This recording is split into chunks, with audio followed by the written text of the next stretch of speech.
সাল 2019 ভারতের 17তম লোকসভা নির্বাচনে ভোটযুদ্ধে কংগ্রেসকে নেতৃত্ব দিচ্ছেন তৎকালীন কংগ্রেস সভাপতি রাহুল গান্ধী। কিন্তু তিনি তার নির্বাচনী আসন অমেঠিতে বিস্ময়করভাবে অভিনেত্রী থেকে রাজনীতিবিদ বনে যাওয়া স্মৃতি ইরানির কাছে 55,000-এর বেশি ভোটে পরাজিত হলেন।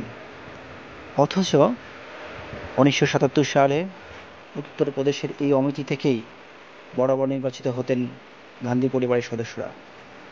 তখন অমেঠিতে রাহুলের মতোই লেজগোবরে অবস্থা তার দল কংগ্রেসের। রাহুলের নেতৃত্বে সেবার লোকসভায় মাত্র 52টি আসন নিজেদের করে নিতে পেরেছিলেন তারা। শেষ পর্যন্ত রাহুল ওয়েনার থেকে জিতে সংসদে আসলেন বটে, কিন্তু নিজের ব্যর্থতা মেনে নিয়ে সভাপতির পদ থেকে সরে দাঁড়ান। তখন একটা কথাই প্রতিষ্ঠিত হয়, রাহুলকে দিয়ে আর যাই হোক, ভারতীয় রাজনীতি সম্ভব নয়। কিন্তু রাজনীতিতে শেষ বলে কোনো কথা নেই। শতাব্দীর প্রাচীন এই বাক্যটিকেই 2024 সালে এসে পুনরায় প্রমাণ করলেন রাহুল গান্ধী।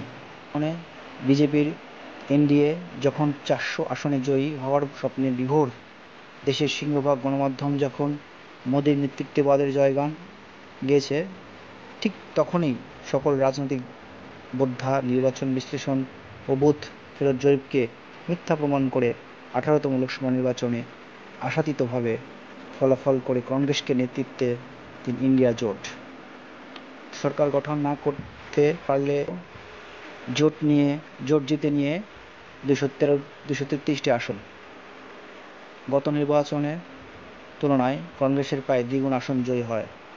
বিজেপিকে একক সরকার গঠন করে থেকে বিরত রাখে, কিংবা বিজেপির ধর্মীয় বিভাজনীয়র বিপরীতে ঐক্যবদ্ধ নতুন ভারত মতবাদকে প্রতিষ্ঠিত করে নরেন্দ্র মোদীর ভিত্তি কাঁপিয়ে দেওয়ার কর্তৃত্ব রাহুলকে দিচ্ছে দেশটির সাধারণ মানুষ।